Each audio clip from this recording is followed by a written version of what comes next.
Bonjour à tous, j'espère que vous allez excellemment bien. Et aujourd'hui on va parler sport mécanique. C'est fini le Dakar, mais il y a encore plein de choses qui vous attendent sur la chaîne en 2020. Et on continue avec la Formula I. Alors c'était la troisième course de Formula I, championnat qui cette année a passé un cap, je le trouve, plus passionnant que les années précédentes. Et surtout passionnant parce qu'il y a beaucoup de choses encore qui se sont déroulées.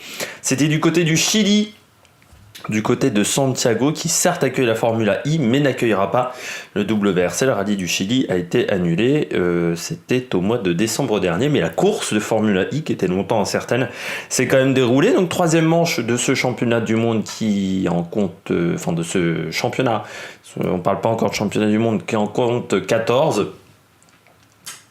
Circuit de Santiago, qui est un circuit qui est assez intéressant avec deux tarmacs différents, et puis surtout qui a une longue ligne droite mais qui est en fait en courbe. Donc voilà, c'est un peu comme à Sochi. C'est vrai que la comparaison avec Sochi est assez intéressante parce que c'est aussi difficile. Circuit qui est pas simple au niveau de la batterie parce que les températures sont assez élevées au Chili, avec de l'humidité, ce qui n'aime surtout pas en fait le lithium et les batteries au lithium. Donc pour conserver des températures vraiment idéales, c'était pas simple. Et on a eu en fin de course que ça soit Günther, D'Acosta, même Mitch Evans, plein de marques ont eu des difficultés, et pourtant des marques qui sont présentes depuis longtemps dans le championnat ont des difficultés avec la température des batteries. On va faire donc le débrief de cette course avec les tops et les flops, vous en avez l'habitude. Et on va commencer tout de suite par notre Français, Jean-Éric Vergne. Jean-Éric, Gève pour les intimes. Eh bien, frustrant, c'est le mot qui convient le mieux pour Jean-Éric. Pourquoi ? Parce que course où il est quand même performant, Jean-Éric.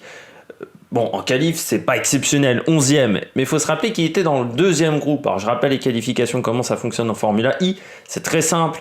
Tout dépend de votre classement au championnat. Vous êtes divisé en 4 groupes de 6 voitures, parce qu'on sait qu'on est sur des circuits en ville et qui ne sont pas forcément grands. Vous avez 5 minutes pour faire votre chrono dans chaque groupe. Et il était dans le groupe numéro 2. Or, on sait qu'en Formula I, il y a beaucoup de poussière sur les pistes, donc passer dans le dernier groupe est toujours en avantage.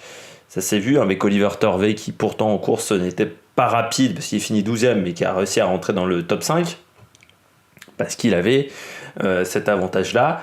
Pour notre ami Jean-Éric Vergne, il est passé dans le deuxième groupe. Il fait pas un mauvais chrono. Alors, c'est pas exceptionnel, mais c'est pas non plus le plus mauvais chrono en qualification.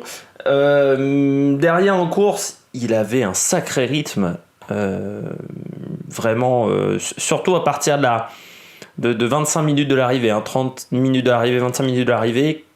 Il a vraiment un rythme au-dessus, surtout quand il utilise son deuxième power boost. Il était vraiment très très bien. Et puis en fait, il a eu un contact dans les 3 premiers tours de course qui a endommagé l'aileron avant. Et on savait que ça pouvait casser, et ça a cassé, tout simplement, à 7-8 minutes de la fin, alors qu'il était 3e, qu'il avait vraiment un très bon rythme, qu'il revenait fort sur Mitch Evans. Après, on ne sait pas ce que ça aurait donné en fin de course, mais je pense qu'il aurait pu finir sur le podium. Il abandonne, pas de points marqués encore, et un classement au championnat du monde qui est assez lointain. Donc, Jean-Éric Vergne, c'est un peu comme l'année dernière après, c'est pas un grand début de saison. L'année dernière, à un moment, il était 12e. Là, il est 16e. C'est encore pire que l'année dernière. Mais ce qui est frustrant, c'est surtout sur cette course-là, il avait un très bon rythme, que la DS marchait fort et qu'il n'a pas réussi à le montrer, ça, avec au niveau mathématique, au niveau des résultats. Et donc, c'est un peu frustrant pour Jean-Éric Vergne, surtout que son équipier, lui, fait un bon résultat. Et pour le leadership dans l'équipe, ça ne va pas aider. Surtout qu'on ne peut pas dire que Jean-Éric Vergne ait fait preuve d'un énorme fair play pour laisser passer Antonio Félix D'Acosta, parce qu'avec l'aileron à moitié pété, il ne l'a pas laissé passer quand même. Ça reste Jean-Éric Vergne, il ne faut pas déconner non plus. Donc voilà, il ne l'a pas laissé passer. C'est vrai que ça, c'est pas top pour l'ambiance au sein de l'équipe. On passe au pilote au top, et on commence avec le vainqueur du jour, Maximilian Günther, l'Allemand, lui qui est chez BMW, Andretti BMW, je ne sais plus c'est quoi le nom de l'équipe. Eh bien, week-end quasiment parfait pour Maximilian Günther, qui a montré l'étendue de son talent avec une bonne qualification. Ça passe par... Lui, il était dans le groupe numéro 3, mais il fait un bon chrono comme Mitch Evans dans ce groupe numéro 3. Hein. Les deux étaient dans le groupe numéro 3. Et Verlaine. Et puis derrière, en super pole, première ligne. Là encore, à 2 dixièmes de Mitch Evans, qui a réalisé un très très beau chrono. Et puis en course, j'étais un peu inquiet parce que sur les premiers tours de course, il se fait dépasser par Pascal Verlaine. Il n'a pas un énorme rythme. Et puis, il va très bien utiliser ses power boosts. Le premier, il dépasse Verlaine. Dans le deuxième, eh bien, il va le prendre avec un peu de décalage par rapport à Mitch Evans. Et ce qui fait qu'il va réussir à dépasser Mitch Evans dans les 20 dernières secondes de son power boost. Dans une manœuvre, il y a une première manœuvre dans le premier et le deuxième virage du circuit qui est osée, mais très bien défendue par Mitch Evans. Et ensuite, la manœuvre dans la ligne droite, où le surplus de puissance du power boost l'a quand même très très bien aidé. Mais il n'avait pas un énorme rythme en course, il était prenable, surtout qu'il avait des petits soucis de température de batterie. Là, on voit arriver Jean-Éric Vergne dans un premier temps. Jean-Éric Vergne est quasiment sur ses talons. Et puis ensuite, on s'aperçoit que Jean-Éric Vergne casse son aileron. À ce moment-là, vous avez Antonio Félix da Costa qui est très rapide. On se dit, il va aller le chercher. À 3 minutes de la fin, il fait un bloc to pass, comme on pourrait dire, en motocross, c'est-à-dire qu'il va le dépasser à une épingle de la fin du circuit, mais vraiment en le bloquant un petit peu. Surtout qu'il y va un petit peu à la bonne franquette. Hein. Bon, à la Antonio Félix da Costa, on commence à connaître cette méthode-là, c'est-à-dire un petit peu... C'est-à-dire que si vous pensez que Verstappen a un pilotage musclé, ne regardez surtout pas la Formule I avec Antonio Félix da Costa, vous pouvez vous faire des cheveux blancs en voyant sa manière de conduire. Donc là, il y va de manière assez costaud, mais pour moi, c'est correct. Et c'est sûr que comparé à ce qu'on voit ces dernières années en F1, on met des pénalités à tout va. C'est vrai que bon, là, c'est un peu osé, mais moi, j'aime bien ce type de pilote-là. Et puis ensuite, il se refait dépasser par Maximilian Günther, Antonio Félix da Costa, parce que Günther refait encore une manœuvre, intelligent dans sa gestion de la batterie. Antonio Félix da Costa, un peu moins le cas. Et donc Günther gère très très bien le coup et finit très très fort. Après, c'est un pilote de talent, Maximilian Günther, qui est encore jeune. Je regardais un petit peu son pédigré, Maximilian Günther, 22 ans. C'est vrai que c'est un pilote qui a tout gagné en F4, en F3 Europe, où il a fini 3ème du championnat ou 2ème du championnat, je ne sais plus. En F4, pareil, il n'est pas champion, mais il a toujours été très très bien classé.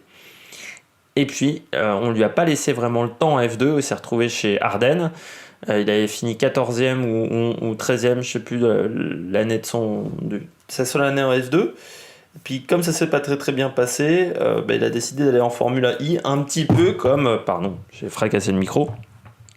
Un petit peu comme De Vries qui a vu que la situation en F1 était bloquée, donc on prend la solution de secours, on prend la Formule I. Et puis l'année dernière, très bonne saison déjà chez Dragon, et il a été amené dans un team numéro 1 quand ils ont viré da Costa. Ils ont recruté Günther, et c'est un bon choix, je pense, de la part d'Andretti. Et Alexander Sims a du souci à se faire, vu la course qu'il a effectuée, mais on en parlera d'Alexander Sims, ça sera du côté des flops, si vous l'avez bien compris. On passe à Antonio Félix da Costa, donc deuxième de la course, lui qui s'était qualifié de manière assez moyenne, il était 10e. Il était dans le groupe, je sais plus dans quel groupe il était, Antonio Félix da Costa. Je crois qu'il était dans le groupe 3, non? J'ai pas marqué où il était, dans quel groupe. Et puis c'est pas indiqué sur les résultats que j'ai. Donc, mais il était... Le qualif est moyenne, 11e, enfin 10e, voilà, juste à côté de Jean-Éric Vergne, avec un chrono assez similaire. Hein, entre les deux, il y a à peine 50 millièmes d'écart. Et puis en course, début de course assez tranquille, et puis ensuite il s'est un peu chauffé. Puis il a fait des belles tentatives de dépassement, il a suivi Jean-Éric Vergne pendant une grande partie de la course. À un moment, il dépasse Jean-Éric Vergne, je ne sais pas s'il y a une consigne d'équipe, Mais Jean-Éric Vergne prend son power boost en n'étant pas gêné par Antonio Félix Acosta. Je ne sais pas s'il y a eu une consigne d'équipe à ce moment-là sur le deuxième power boost. Mais les deux ont très très bien roulé. Et puis après, contrairement à Jean-Éric Vergne, il n'a pas eu de problème technique sur sa voiture. Il était un peu déçu en fin de e-prix parce que voilà, on lui a dit qu'il pouvait attaquer alors qu'il avait les mêmes problèmes de température batterie que Maximilian Günther. Donc il aurait dû attaquer vraiment dans le dernier tour, au dernier moment, dans les épingles.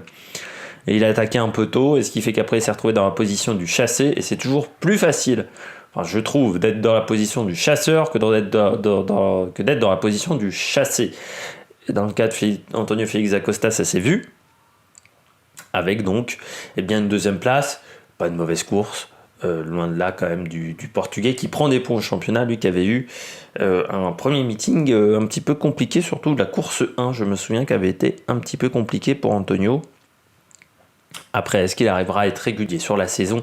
Ça, c'est la grande question avec le pilote portugais, parce que c'est rarement le cas pour lui au championnat. On l'a vu déjà l'année dernière chez BMW, où c'était très compliqué. C'est un pilote rapide, ça on le sait, mais alors pour faire un championnat complet en étant constant, c'est un peu moins le cas.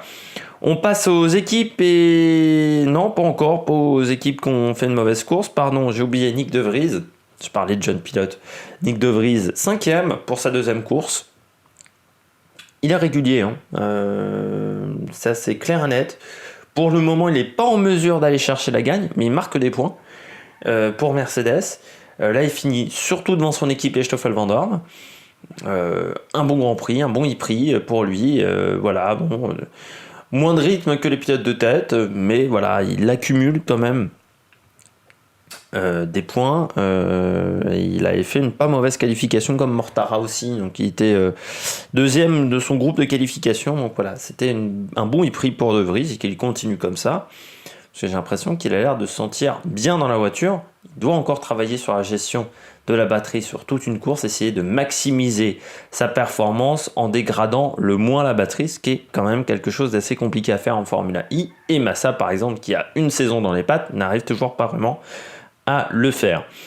On passe donc aux équipes et aux pilotes un petit peu en difficulté. On va pas faire 35 minutes sur la Formule I à chaque fois. On essaiera de faire ça en un quart d'heure, 20 minutes. Donc Porsche. Pourquoi Porsche ? Parce que rien n'a fonctionné. Il n'y avait pas de rythme chez Porsche sur ce week-end de course. En qualification, il faut descendre très très bas pour les voir.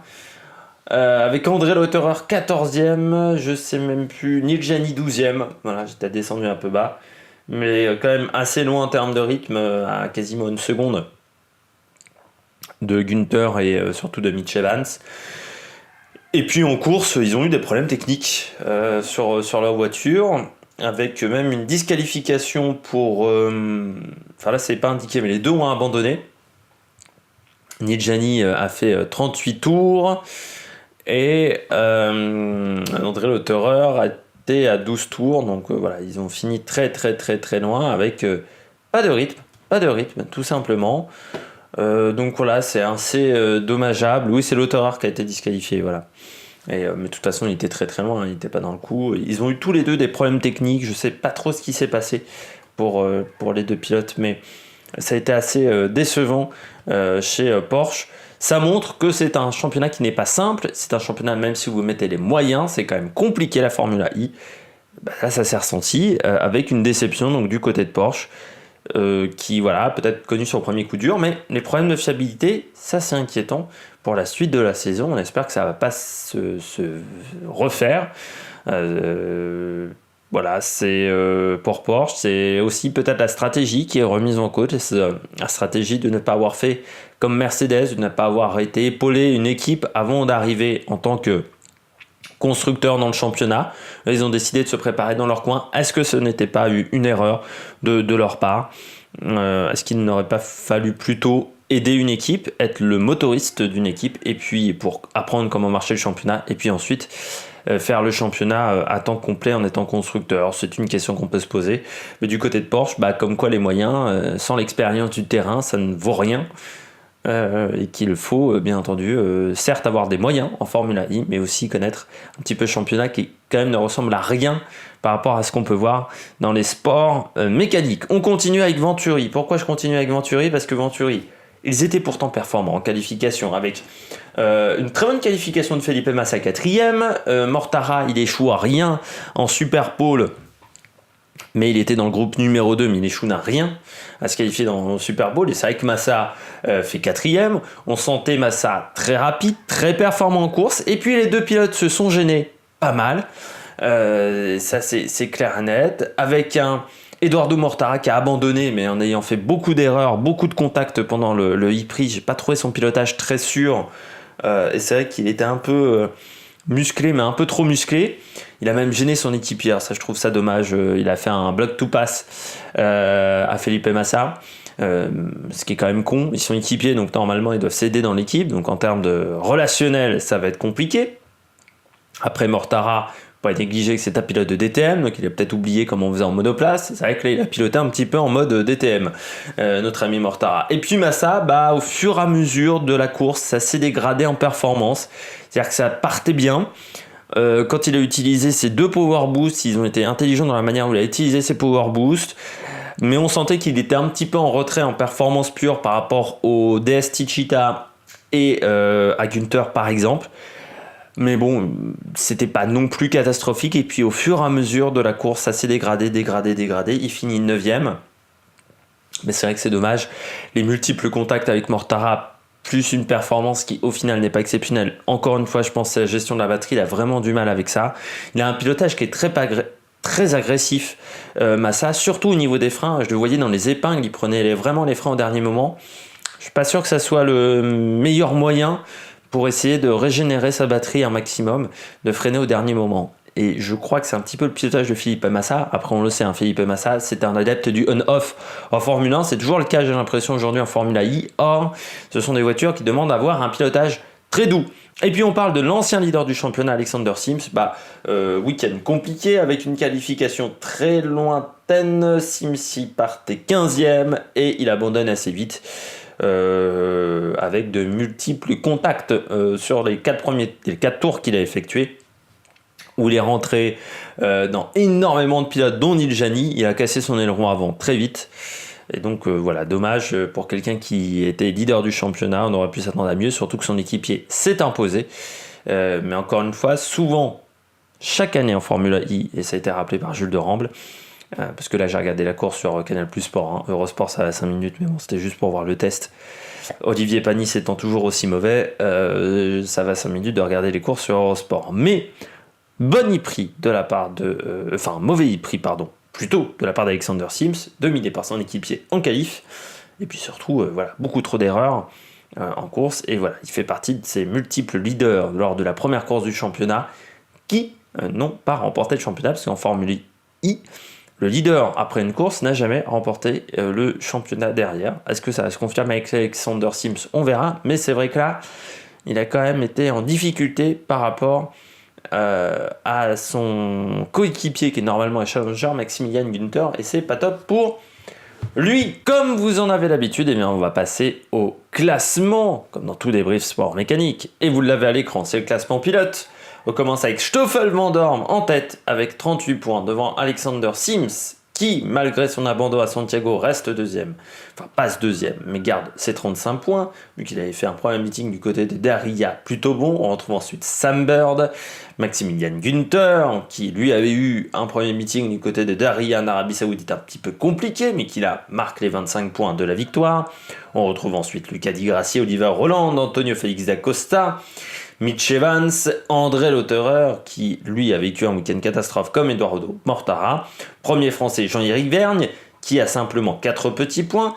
Et puis ensuite, on retrouve des grands noms à l'arrière de ce classement, comme Felipe Massa, qui n'a que 2 points. Brandon Hartley, pareil. Jérôme D'Ambrosio, également 2 points. Et puis Sébastien Buemi, il n'a marqué aucun point, ce qui est donc assez catastrophique pour les voitures de chez Nissan, parce que même Oliver Roland là n'a pas marqué de points sur ce week-end, donc c'est un 0 pointé pour l'équipe française. On passe donc au classement par équipe. Et en tête, c'est toujours BMW avec 2 victoires dans ce championnat, 60 points, 4 points d'avance sur Mercedes, qui certes n'a pas gagné de Grand Prix, de e-prix même, mais qui est très régulier avec 2 troisième places. Et puis là encore un week-end très constant sur Santiago. Et puis on retrouve derrière, Virgin qui est devant l'équipe Audi, donc l'équipe mère. Et puis on retrouve derrière Jaguar, Techeetah, Idams en difficulté, Venturi également assez loin devant Porsche qui a vécu un week-end difficile à Santiago. Et puis Mahindra, Geox et NIO qui n'a pas marqué de points avec Oliver Turvey et Ma Qinghua, le pilote chinois. N'hésitez pas à vous abonner si vous avez aimé cette vidéo. N'hésitez pas à réagir dans les commentaires si vous voulez que je vous parle d'un autre pilote. Pourquoi pas pour nos amis belges Jérôme D'Ambroso de Stoffel Nordorm. Et puis n'hésitez pas non plus à parler de Jean-Éric Vergne si vous avez envie dans les commentaires. Abonnez-vous, mettez un pouce bleu si vous avez aimé la vidéo. Et puis nous, on se retrouve pour de nouvelles aventures pour la Formula I. Ça sera du côté du Mexique, ça sera début février, avant le Maroc qui sera, je crois, le 29 février ou 28 février pour le Maroc. Et bien, à la prochaine sur l'Amérique Production. Ciao, ciao!